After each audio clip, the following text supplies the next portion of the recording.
It's hard to imagine a more glamorous star, and she is breaking her silence for the first time since we saw that picture of her so bruised and battered last February. Tomorrow, she will describe in detail what happened in the car with Chris Brown and why a few weeks after she decided to go back to him. It was a mistake, she says, and sent the wrong message to so many young girls enduring the same thing.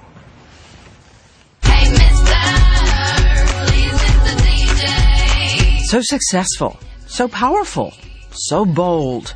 Once a little girl from the tiny island of Barbados, she had dreamed her way into one of the biggest careers in music.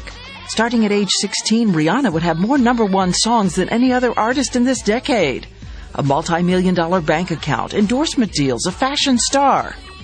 And then one night, her equally famous boyfriend, Chris Brown, beat her so badly, the whole world was shocked to discover there was a secret life. Rihanna says she was ashamed, unwilling to speak until now. To those of us who thought, how could it happen to someone so strong?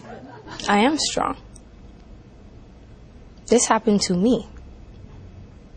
I didn't cause this. I didn't do it. This happened to me, and it can happen to anybody. There are a lot of women who've experienced what I did, but not in the public. So it made it really difficult.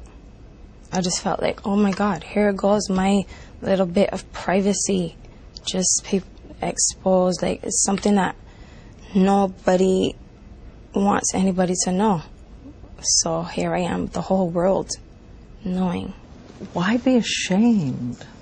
Because I didn't want people to think that that's the kind of person I fell in love with. That person.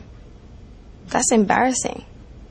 That's embarrassing that that's the type of person that I fell in love with. So far in love, so unconditional that I went back. On average, I think it takes a woman 7 times before she leaves. 8 or 9, actually. And I don't want that to happen. That's not what I want to teach people. But again, people, I'm a human being, and people put me on a very unrealistic pedestal, and all these expectations. I'm not perfect. Also, it's pretty natural for that to be the first reaction. It's completely normal to go back. You start lying to yourself. The minute the physical wounds go away, you want this thing to go away. This is a memory you don't want to have ever again. Tomorrow she will tell us what happened that left her so bloodied, bruised, battered, and why she went back, and what other girls she hopes will hear. When I realized that my selfish decision for love could result into some young girl getting killed, I could not be easy with that part. I couldn't be held responsible for telling them, go back. Even if Chris never hit me again, who's to say that their boyfriend won't? Who's to say that they won't kill these girls? And these are young girls, and I just didn't realize how much of an impact I had on these girls' lives until that happened. It was a wake-up call. It was a wake-up call for me, big time.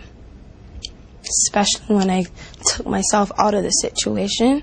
And I'll say that to any young girl who's going through domestic violence. Don't react off of love. F love. To come out of the situation and look at it third person and for what it really is, and then make your decision, because love is so blind. And we will have more tomorrow as she talks about the reality of her life, the life we could not have imagined. An exclusive interview, and of course the full interview will be tomorrow night on ABC's 2020 at 10 o'clock, 9 Central. And weigh in on Rihanna, if you will, and this whole issue on abc.com. That you felt ashamed. Yes. You know, she is a strong woman, and it's so true how people go back time and time and time again. And she's going to explain more of that and what you're thinking and saying to yourself, and also the moment that she realized fully what she was doing.